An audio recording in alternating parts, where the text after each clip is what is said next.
I want to tell you about a new podcast called Amuse News. Publishing multiple days a week, Amuse News is your source for food news, interviews from around the food world, and more. On the show, we'll be engaging with food storytellers, from chefs to advocates to people working in the field, and many more. Find Amuse News wherever you get your podcasts.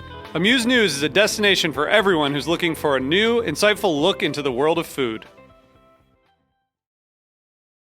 Today's program was brought to you by EscapeMaker.com. Visit a farm, escape through the net. Visit EscapeMaker.com for more. Hi, this is Celia Kutcher, host of Animal Instinct, and you are listening to Heritage Radio Network, broadcasting live from Bushwick, Brooklyn. If you like this program, visit heritageradionetwork.org for thousands more.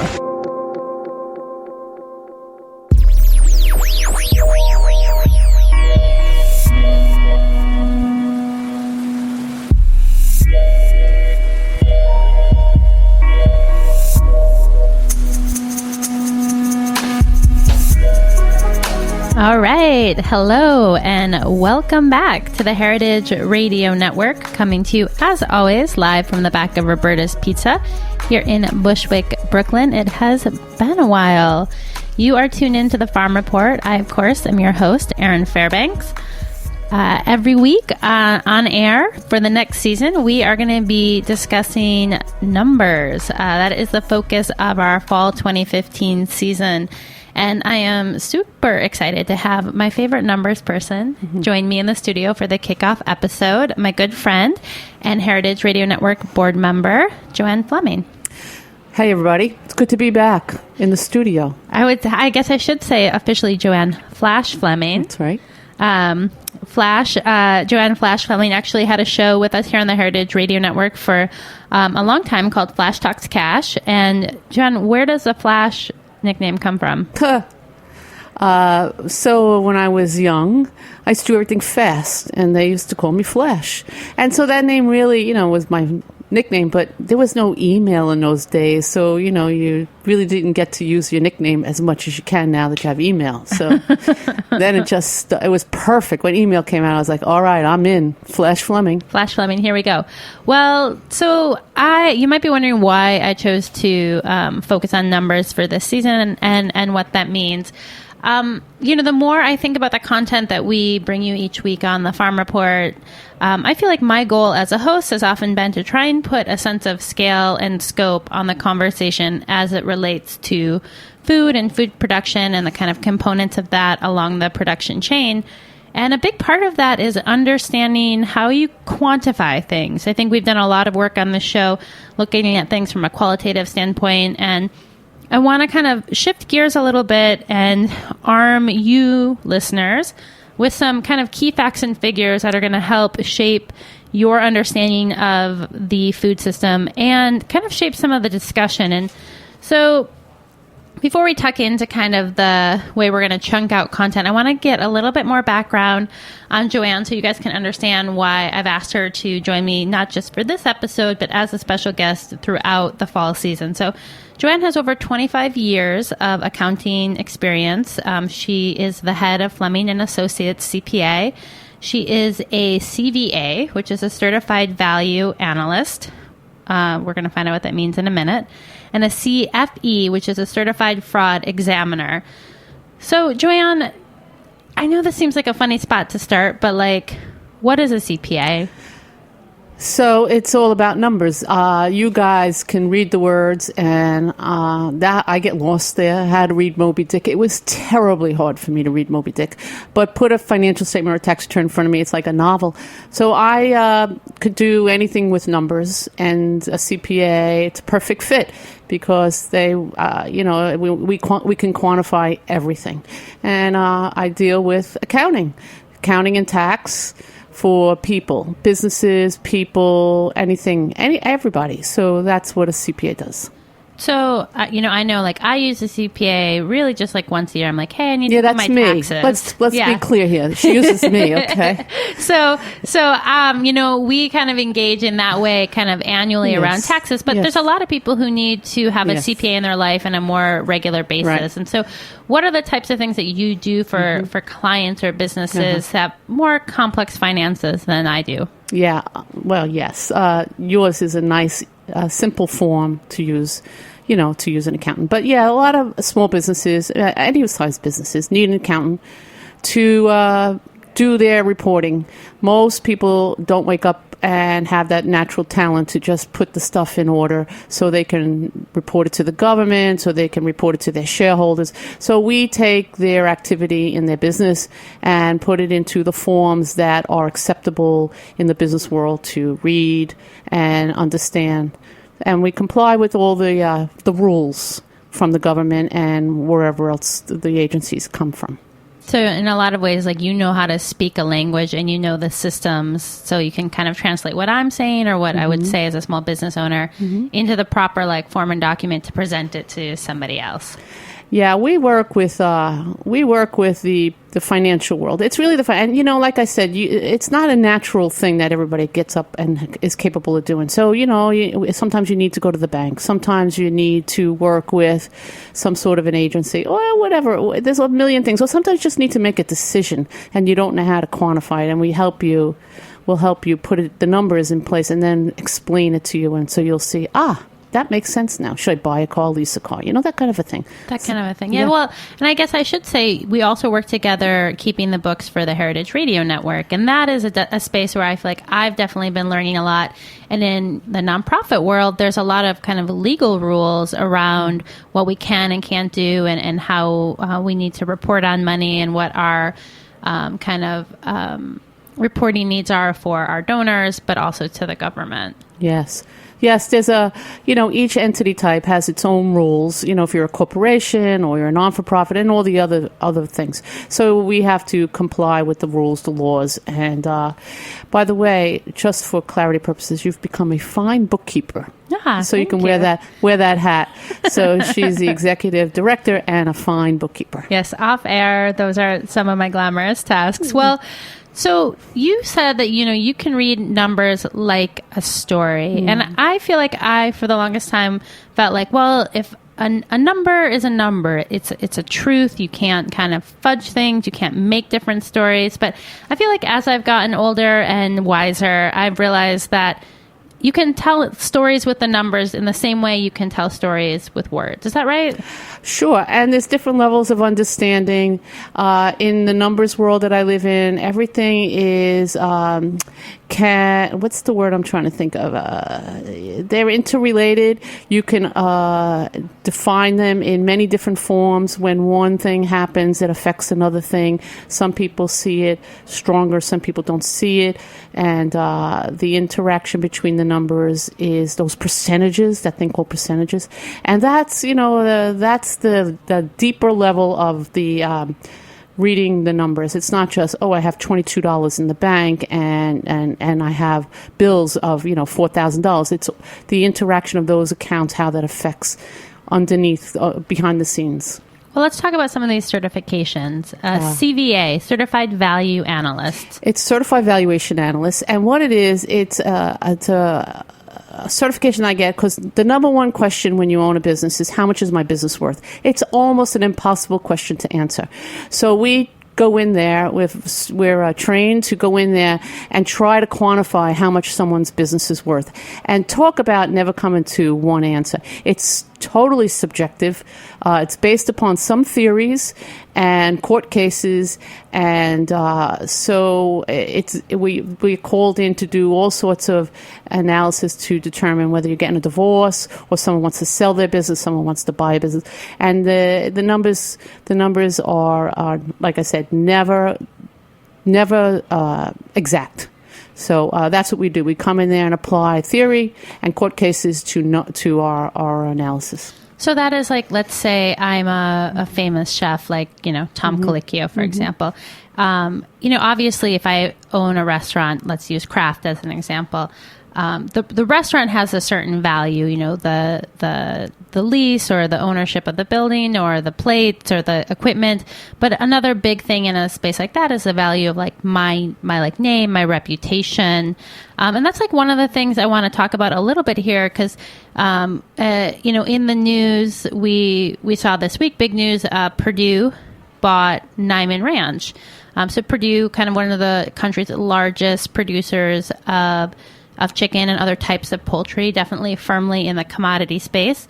Niman Ranch, the country's largest cooperative of farmers doing pasture-raised pork. Interesting story there that Bill Niman, who started Niman Ranch, actually has not been with the business for a number of years. And when he left that business, the name stayed with the business. So I think there is some kind of like valuing of a name and what that means. And is that something that you're... Yes. Yeah, that's called goodwill. Goodwill is the intangible value of an asset of a company. The branding, the name means something. Purdue's name means something. Even the underlying assets don't equal what the value of the company is. So, I mean, you can have $1 million worth of hard assets, which means inventory, buildings, and things like that. But the business may be worth $10 million because the name Purdue has some sort of value and an automatic built-in customer base and so forth. So those are the things. That's the thing you're talking about, goodwill. The better the reputation, the longer the company's been around. Those are not things that you can actually put your hands on, but those certainly have value in a business, for sure. So when we're looking at, a business like Purdue, obviously large scale, been like super successful in what they do. They see a trend in the market where consumers are interested in livestock and poultry products that have a higher kind of animal welfare component. And if I'm wearing my like hopeful, rose-colored glasses, Aaron Fairbanks hat, I'm like, oh, great. Purdue purchased Niman because they want to, understand how do you kind of build a structure around producing sustainable meat and being a successful business. And you're shaking your head in here. You're like, nah, I don't think that's what's going on here. I read that article in the Times a few weeks ago, and then you brought it up again this week. I recently read the book called, I think, The Meat Rack. The Meat Racket, Meat Rack, which is just the same thing. It's about Tyson Foods as opposed to Purdue. Now, from just my experience of reading that book and how business generally works, I can't say specifically, I read that and I'm like, there's no way that Purdue is going to transform and become the Niman way of doing things. No, Purdue is going to chickenize that new business they just bought. They only buy for one thing. They see that there's got to be money to be made there. And how are they going to make money? They're going to do it the old-fashioned way, the way the guys have been doing it, and really weren't making money. If you read the article, these private equity guys hadn't really made any money doing it with the high-end, quality kind of factory for this meat.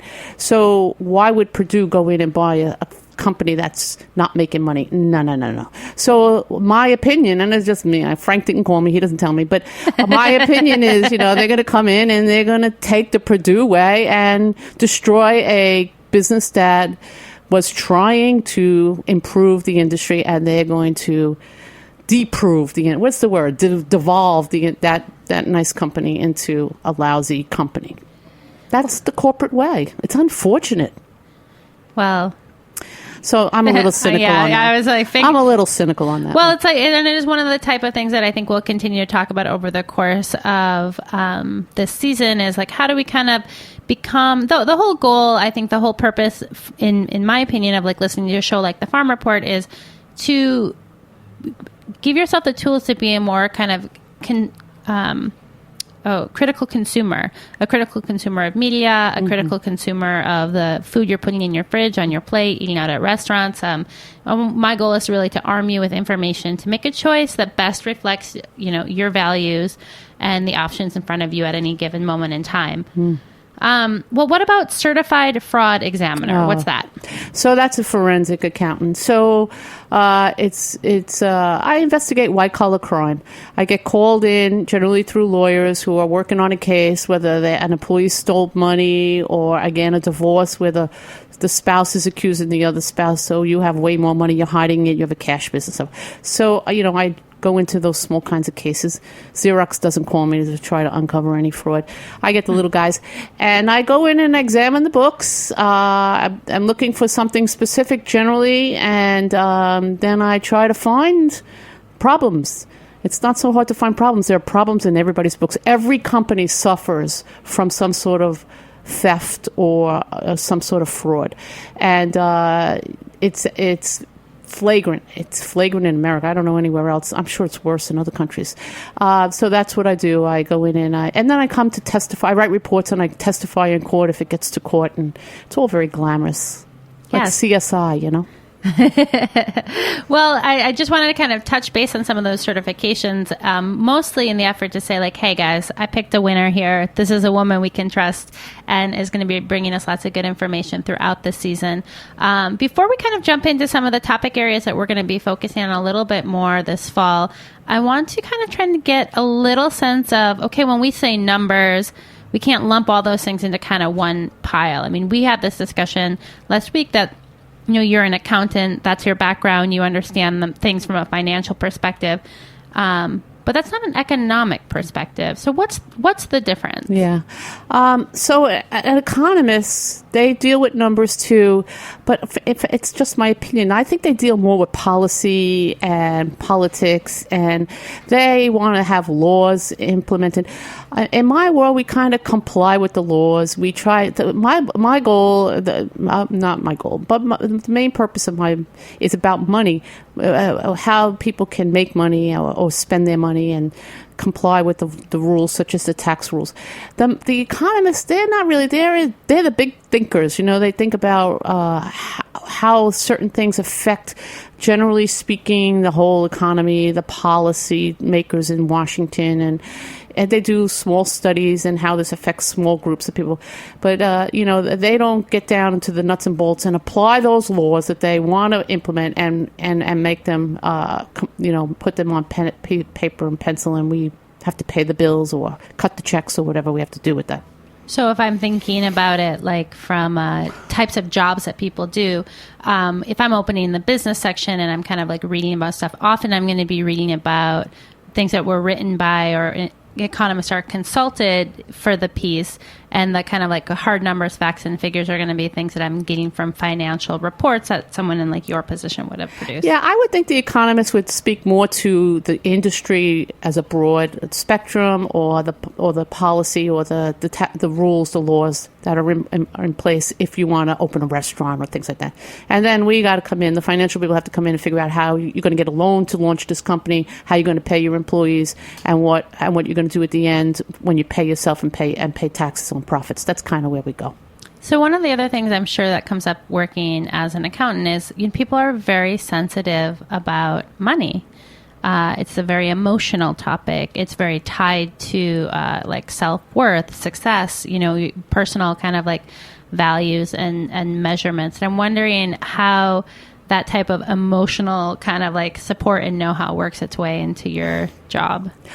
Well, I have to say, after 25 years of sitting across the desk from hundreds and hundreds and hundreds of people to talk about their money, I've come down to there's probably 5 basic money personalities. This is totally my own opinion, and it's definitely tied into self-esteem, confidence, lack of self-esteem, and it doesn't necessarily have to do with how much money you have or don't have. It's really, I feel like I was a therapist half the time, helping people through their childhood issues, their marital issues, and, you know, their adult growing up issues. It's fascinating.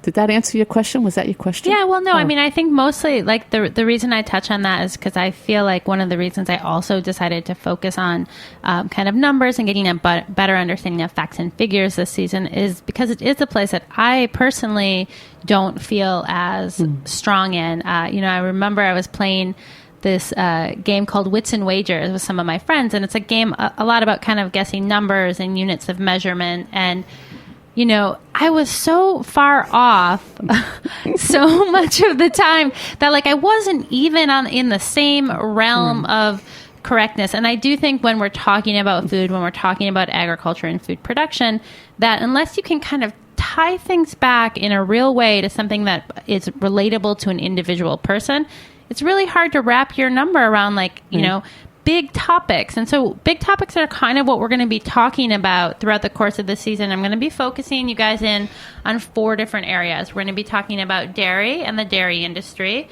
focused primarily on the U.S. Also, we're going to be looking a lot at farmland and farmland conservation. We're going to be talking about the Farm Bill. which is daunting to me. Lots of big numbers and policy info there, looking to kind of drill down on what we need to know and what we should be thinking about and how do we participate more actively in that conversation. And then finally, I think the big one that comes up so much in my day is feeding the world. I can't get through a day without hearing someone in my life say, how are we going to feed the world? By 2050, we're going to have a population of 9 billion.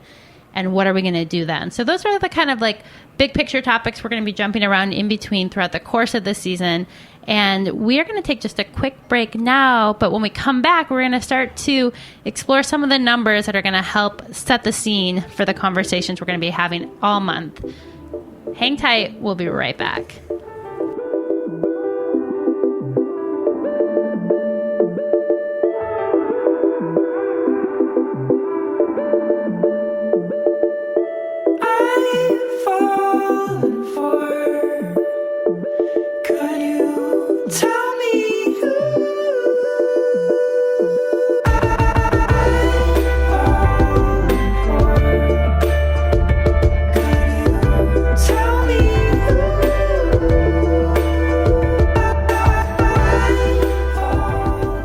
You still paying attention? Are you there? Hello, hello, hello, hello. I'm talking to you. Hi. Hey, this is Jack Inslee. I'm the executive producer here at Heritage Radio Network. I've been here at the station since 2009, and I cannot believe just how much this network has grown over that time. We've been able to grow because of donations from people like you. So if you're enjoying this, if you laughed, if you learned something, contribute anything. $1, $2, $10, $100, $1,000. Anything counts. And trust me, we'll appreciate seeing your name come through on the donations. So consider visiting heritageradionetwork.org. Click on that little beating heart, the donate button, and show us you care. Thanks for listening. I hope you enjoy the rest of the show. Visit a farm. Log on to escapemaker.com for more ideas on local weekend getaways and day trips, including orchards, farms, and wineries. Or come by Escape Maker's yellow tent in Grow NYC's green markets and pick up a guide to local agritourism escapes to the green market's own farmers and producers. The guide will be updated seasonally to feature farms, wineries, and destinations in New York City, New York State, New Jersey, Vermont, and Pennsylvania. Plus, Escape Maker will offer overnight packages to these destinations so you can get the full experience. No car? No problem. Escape Maker features plenty of ideas for car-free getaways, including discounts via Amtrak. There's no better time to explore outside the city. Soak up the fresh air and scenery like a butterfly and support your local farmer. Log on to escapemaker.com to get inspired and make your escape through the net. All right, we are back. You have tuned into the Farm Report on the Heritage Radio Network. I am in studio with JoAnn Fleming, CPA extraordinaire and Heritage Radio Network board member. And we are talking about what you can expect from the Farm Report over the course of the fall season. And as I said, just before the break, we're going to be talking about 4 kind of different primary areas with an overarching focus on the numbers. So, JoAnn, I want to play a little bit of a kind of a gamey thing with you, maybe put you on the spot a little bit. I want to start kind of talking about some of the things that we'll be learning more about throughout the course of this season. We're going to start with dairy and the dairy industry. One of the reasons I decided to focus on dairy is because it, for so many years here in the U.S., has really been one of the primary areas of agriculture. The other thing is that dairy producers, and I'm talking specifically here about cow dairies, are major kind of consumers in a regional farming infrastructure. So they either grow or buy in a lot of food. They have a lot of equipment, tractors, combines, heavy machinery that you need to produce food, cart milk around, care for the cows. They often own a lot of land or own and lease a lot of land, and they support all the other kind of ag producers in a region, because they help keep things in business. They keep the tractor supply company in business. They keep the feed store in business. They keep the large animal veterinarians in business. And that supports small-scale vegetable producers. That supports hog farmers. That supports chicken farmers. That supports local slaughterhouses. In many ways, when you look at the dairy industry, you're getting an opportunity to look at a space that has a lot of ripple effects. So I thought it would be an interesting area for us to explore from that end. On the consumption end, I cannot help but notice, and I'm sure that you have noticed this too, JoAnn, when you go into a grocery store and you go over to the milk section, it looks a little different than it used to. It's getting bigger. It's bigger. Lots of choices. Yeah. So what are some of the choices? Well, all the different kinds of milk, the whole milk, the non-fat milk, all that stuff. And then there's the organic, and then there's the semi-organic. You know, they tried to do a little bit. They put a little advertising They on put the a happy package. cow on it. And then there's the, you know, the cheap milk.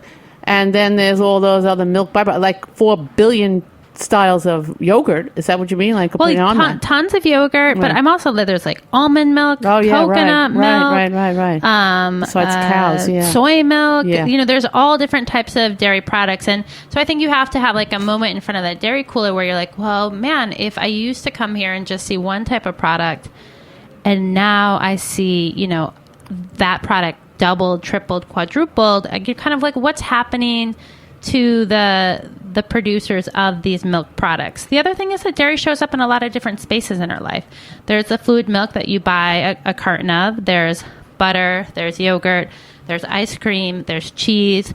So much of the way we produce milk in this country finds its way into all these different niche areas. So I think it's a really nice way to talk about a lot of issues in agriculture by looking specifically at one industry. So I have a couple of pop quiz questions for you. I gotta be transparent. I have a little advantage. When I was a kid and we go in the car, we used to count the cows that we saw from the road, from the car. So, you know, if you ask me how many cows there are, I might not have the number. All right. Well, I'm not going to ask you that. I am going to ask you to take your best guess at how many gallons of milk a standard dairy Holstein produces in a day. Oh, boy. What does this have to do? All right, I'm going to come up with a number. Those are the big guys, the black and white guys. Black and white guys. Yeah, yep. we have one down the road from me. I'll say, how many gallons does How he many gallons? One cow, You know, one day. I went to Arethusa Farm with Saxelby, and I learned this. So I'm going to say 20 gallons. 6 to 7 gallons. Oh. Well, their cows were on steroids. Careful, that is Yes. contentious. Those are fighting words in the milk industry. I'm kidding. Well, okay, so getting just a sense of scale from a production standpoint, like you have All to right. feed and care for and raise a cow, Right. one cow, to get 6 to 7 7, gallons of milk, right? On the opposite end of that, how many pounds of feed do you think a cow needs to eat a day to produce that much milk? To produce 6 or 7 gallons, I'll say, I'm going to use my number again, 20 pounds of feed. 100 pounds of feed, Wow. right? Yeah. How much is feed? Are you going to go to that? I think that is a topic we're definitely going to hit on. How much Wow. is feed and what is feed? Especially here in the Northeast, it's really common for farmers to produce the bulk of what they're feeding their animals. But that means that they have to have a huge amount of storage space because, as you know, living here, you know, half the year is not a growing season for us. So there's a whole science around how much an animal eats and how to get the right nutrition mix to produce the maximum amount of milk. And so those are some of the types of things that we're going to be talking into as it relates to that dairy conversation over the course of the next month. Wow. Switching gears a little bit, I want to talk about farmland. Yeah. This is like a real passion area for me. I love the American Farmland Trust slogan. You know, it's like no farms, no food. Right. Pretty straightforward. Right. And what do you 100% need to have a farm is farmland. Really precious commodity. No one is tearing down strip malls to put up farms. If you're a new farmer, if you're looking to get into the business, it's often your biggest purchase. You have a house up in Connecticut. It's a farming area. When you were looking for a house, was there a difference between ag properties and non-ag properties? Or Sure. Yes. Actually, that farmland acreage is much cheaper than residential acreage. So, but I have a suggestion. If you really want to get cheap farmland, go to Detroit. They're giving it away for free. They're pretty cheap down here. Yeah, in the city, though. Urban farms, yeah. It's pretty inexpensive. Yes, farmland acreage is a little cheaper than residential, just straight up residential. And that's a tax issue. I mean, that is an accounting differentiation, right? Well, you have to actually use the farmland to get the tax benefit. By the way, that my house is a dairy barn. It was from 1850, so cows used to graze all over my property. And I don't have any cows yet. Well, maybe after this season, I might go for it. I might go for it, yeah. Well, I would recommend a goat. It's good sized animal. But I don't like goat cheese, and I don't like goat milk. Well, then maybe a sheep? A sheep? Oh, yeah, that's perfect. I love cheese. Yeah. Well, one of the interesting things about one of the sad things about farmland and ranch land in this country is how quickly we're losing it. So I'm going to do a little bit of a reverse guess for you here. So I want you to get, 50 acres of farm or ranch land is lost and I'm going to give you 3 choices in the U.S. every hour, every day, or every week. Hour. Yeah. See? I knew that. 50 acres. And then, for me... That's pretty serious, man. Yep. That is from American... And you know what? We don't need any more strip malls. So what are they pulling these farms out for? It's mostly due to kind of sprawl and development. And strip malls. You think about how many Subways and how many, Burger Kings. How many more do we need? Well, one of the things that question always brings up for me is like, what is an acre? How big is an acre? 200 by 200. So you say that, and it still doesn't mean anything to me. 200 feet by 200 feet. An acre is about a third of a football field. Okay, so that's 100 yards. So that's 300 feet. So 300 feet, and it's not 300 feet wide. So I'm right on. Yeah. 200 feet by 200. Like when you see a plot of land in the city, your plot would be 100 by 100. That's a nice plot in Brooklyn. Like in New Jersey or in Long Island, a plot is 100 by 100. That's a half an acre. So you got it now? Yeah. Visually? I think so. Okay, I mean, good. for me, it's like, I'm like, anything that's like land-based, I'm like, how many football fields is this? Because that's a thing I can I've like walked on, I've walked around, I kind of like get it. Yeah. So if you imagine, 0.75 football fields, so that's like times 0.75 times 50. Are you kidding me? Are you kidding me? I became dependent on a calculator when I graduated college. I don't know. What are you trying to get to? I'll give you a better answer. No, but I mean, I'm just saying that's a lot of football 50 fields acres every hour. 50, you're trying to figure out 50. How much 50 acres are? How many football fields is 50 acres? Oh, I see. 3/4. I don't know. Yeah. Okay, so that's 37 and a half football fields. 37 and a half football fields are lost every hour. No, we're doing something wrong. That's not making any sense. 50 football field, 3/4 of... Yeah, because 1 acre is 3/4 of a football field. Well, it's outrageous. And, it's really kind of hard to believe that. If you go driving out of the city, you go in the country, there's lots of land available. It definitely seems like there's lots of land. And I think that is like the other thing about knowing the numbers and being armed with the real information is that you don't want to use your personal experience to measure and to make policy decisions. You can use it to inform those things, but if you're like, it seems like there's a lot of farmland around where I live, like you want to have some context to that conversation. Yeah. What is a lot of farmland? How does that look, now compared to how it looked 50 years ago? But more importantly, how is it tied to what we need? To what we need to be producing, to what we need to kind of keep a healthy, kind of diverse economy.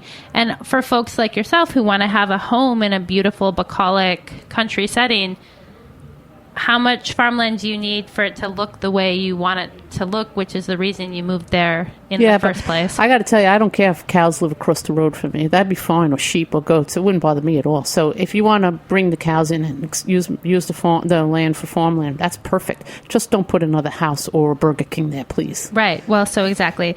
Kind of one of the other interesting figures, I think, from the farmland conversation, when you were losing this farmland, what we're losing a lot of is something super valuable, which is topsoil. Topsoil takes decades to generate. This is the top part of a piece of land that is the super rich, nutrient-dense space where you grow fruits and vegetables. So over the course of a year in the United States, we are losing currently 1.7 billion tons of topsoil. So my fun fact for you to try and guess is, how many Empire State Buildings worth of topsoil would that be? What's the number? 1,000? 1.7 billion tons. So how tall is the Empire State Building? It's 100 stories tall. How many stories? How tall? Oh, you're killing me. Okay, let's say 1,500 feet tall. Okay, I'll say 15 feet of floor.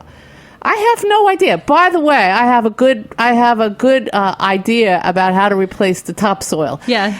You just compost your food and make compost and throw it on top of the soil and just keep replenishing from the top down.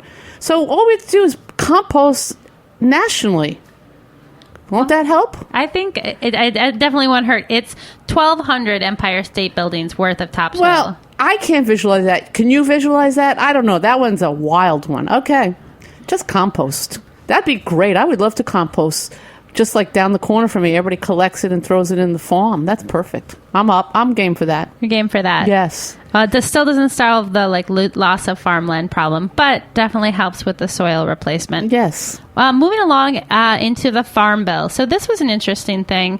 Every couple of years, every 5 years to be precise, we are up for a new Farm Bill.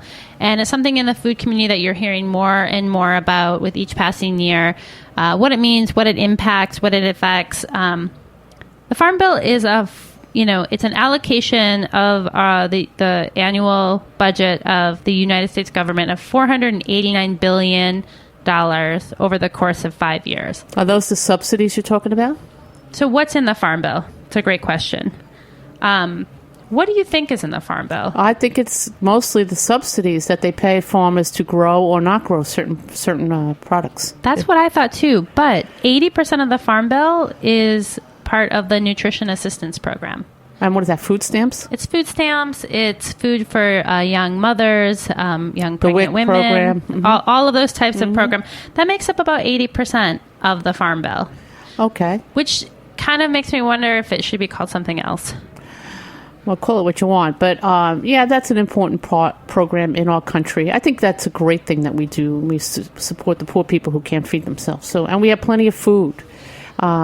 So why not? I think it's a great thing we're trying to do. I think there's still a huge number of people who are food insecure in this country. And I think as a national identity, to me, it is completely outrageous that in the United States of America, we have kids. Right. Kids, 1 in 6 kids in this country are food insecure at some point over the course of a year. 1 in 6. That's bananas. Yeah, I agree. It's very sad in this country because we're the richest country, especially when it comes to agriculture. But there are some really bad reasons why these kids are going to bed hungry. And it's not because they don't have, their parents don't, it's not always the parents don't have the food stamps. It's other reasons. So yeah, what's a complicated issue? So other kind of primary components of the Farm Bill, 8% of the bill is allocated to crop insurance.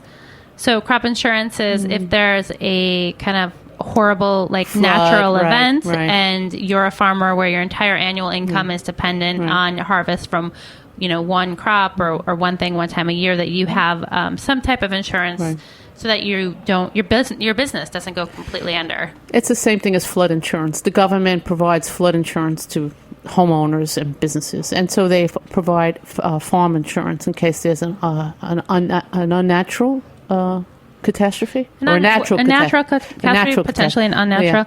6% is allocated towards conservation, which I don't really know anything about what's included in there, so excited to explore that.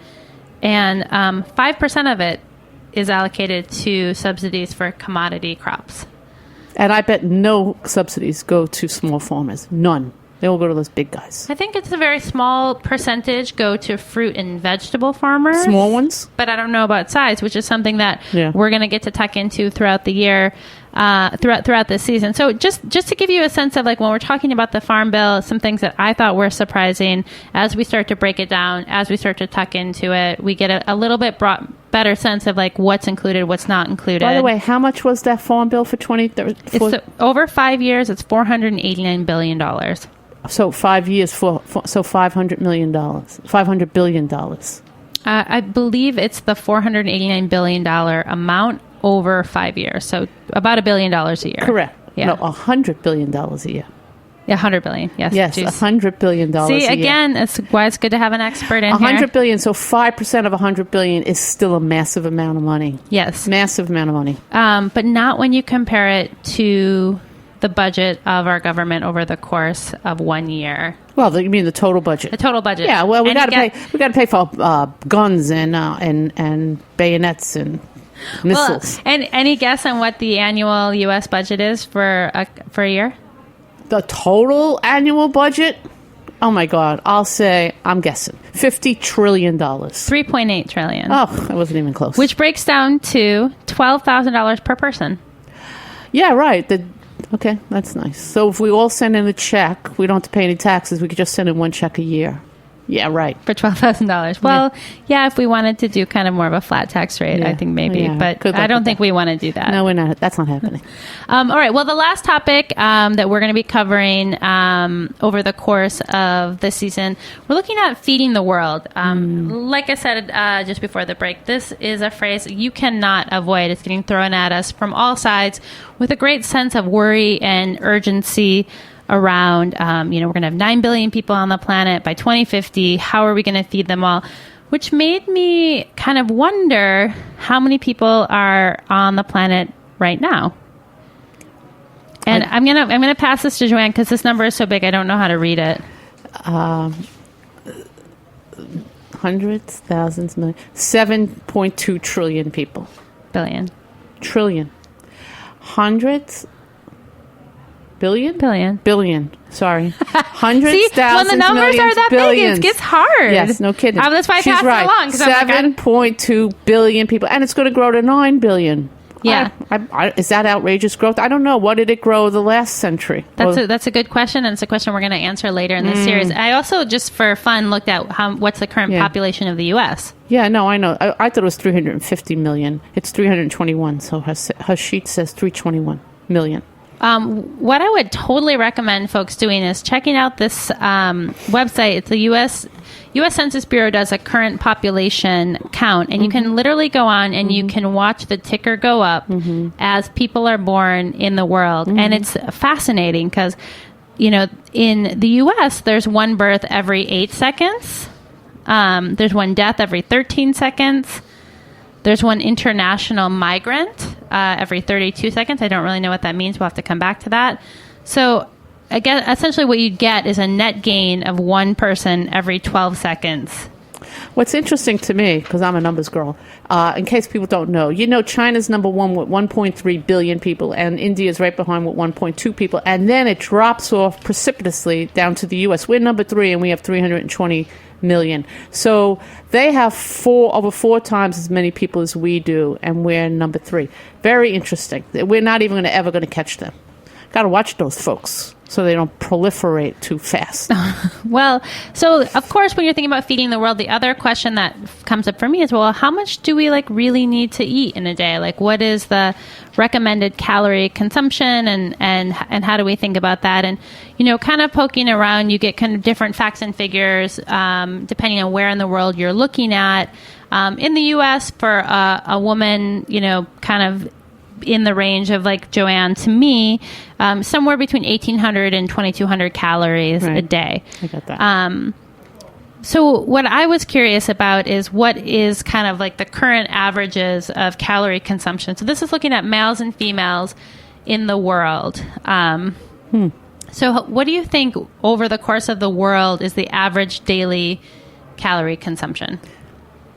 What is individually what people average eat? Yep. So we eat around 2,000. We're supposed to eat 2,000 calories. For and women. men are you just asking for women? No, this is men and women. Combined. Yeah. What do the worldwide average calorie that they eat? I would say 1,800 calories. 1,500 to 1,800. 2,800. Wow. That is the world average. And what's interesting, so this is another website that you have to check out. It's so interesting. It's via National Geographic. It's called What the World Eats, and you can look at a breakdown of different countries around the world the number of calories they consume, and the breakdown. So I, just for kind of argument's sake, took a peek at the U.S., Somalia, and China. So I was comparing the total average number of calories and then looking at a breakdown. So as we move from grains to meats to sugars and fats, how the U.S. is stacking up against some other parts of the world. So kind of interesting. In the U.S., the average, you want to take a guess here? Well, how many calories do we actually eat? We're supposed to eat 2,000. How many do we actually eat? Yeah, and probably 4,000. Close, 3,600.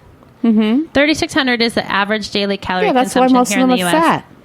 fat. So here in the U.S., around 22% of those calories are coming from grain, 13% are coming from meat, and 37% are coming from sugars or fat. Sure. Processed foods. What does Michael Pollan said? Eat food your grandma would recognize. No, he said something about eat something and then eat a lot of plants and plants. Oh, eat meat, not too much. Right. Eat, yeah. Yeah. Okay. Well, okay. So then let's compare this to Somalia. Somalia, where they're skinny, they're undernourished. So take a guess at average calorie consumption. I'm telling you, I think they eat 1,500 calories. Close, 1,695. Right. So they're hungry. Less than half. Right. If you're Somali, on an average day, you eat less than half of what and an average eat American. A lot of rice and some vegetables. So 38% grain compared to the U.S., which is 22. 25% sugars and fats compared to 37, which is higher than I would have expected. Palm oil. And 7% meat. Yeah. What about vegetables? I didn't write those figures down. Okay. But you can find them by visiting that National Geographic site. The last country I looked at was China. So an interesting thing about China, in the last 50 years, the average daily calorie consumption in China has doubled. Right. Any guess there? Yeah, because they're making more money. The richer the country, the fatter they become, unfortunately. They eat more luxury foods or whatever that is, whatever that's called. So thoughts on how many calories the average Chinese person eats a day? I'll say, I don't know, 2,500.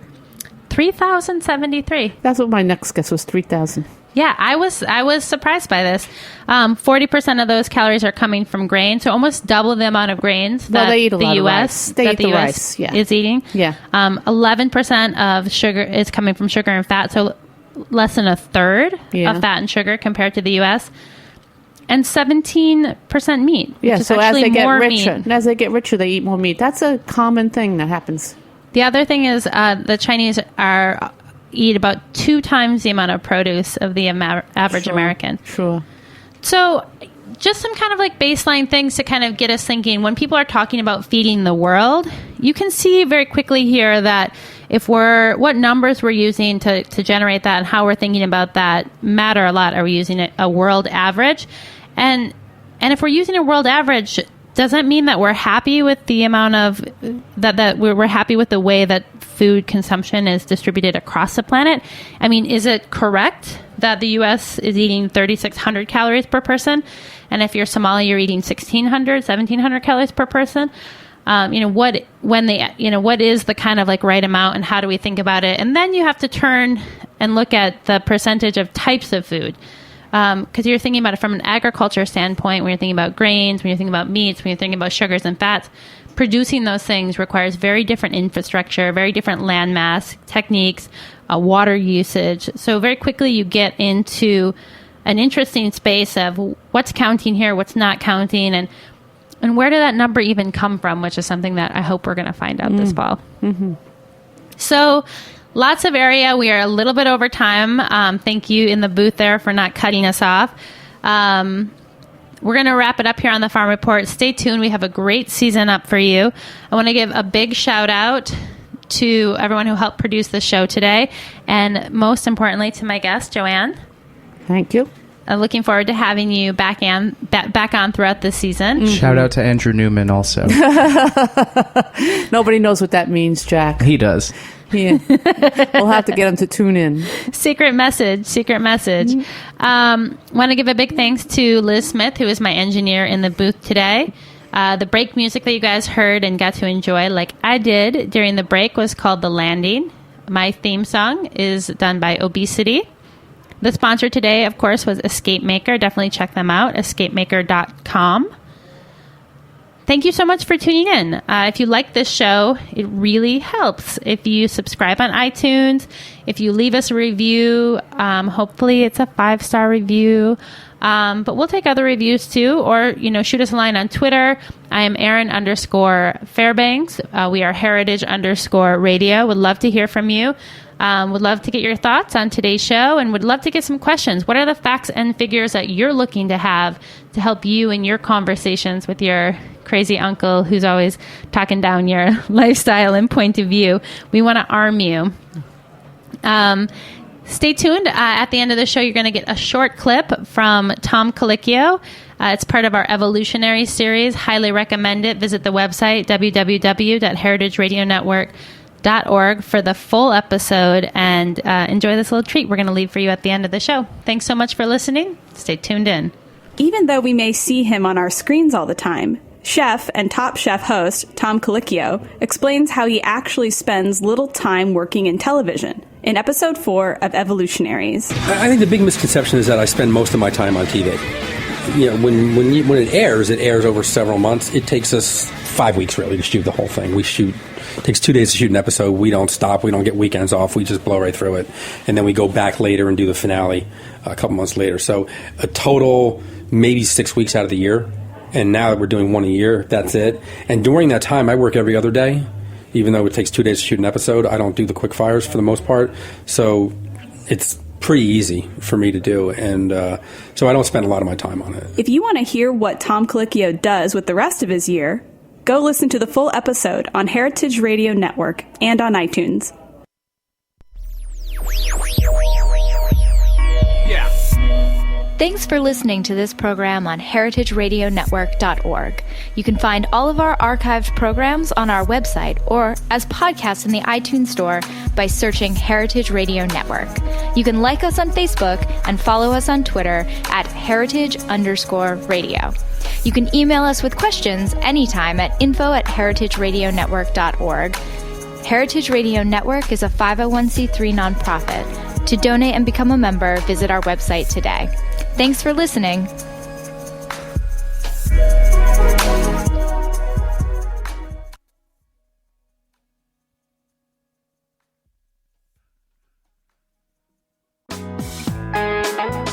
Hey listeners, we're nearing the end of our 15th anniversary fundraising campaign, and we need your help to meet our goal.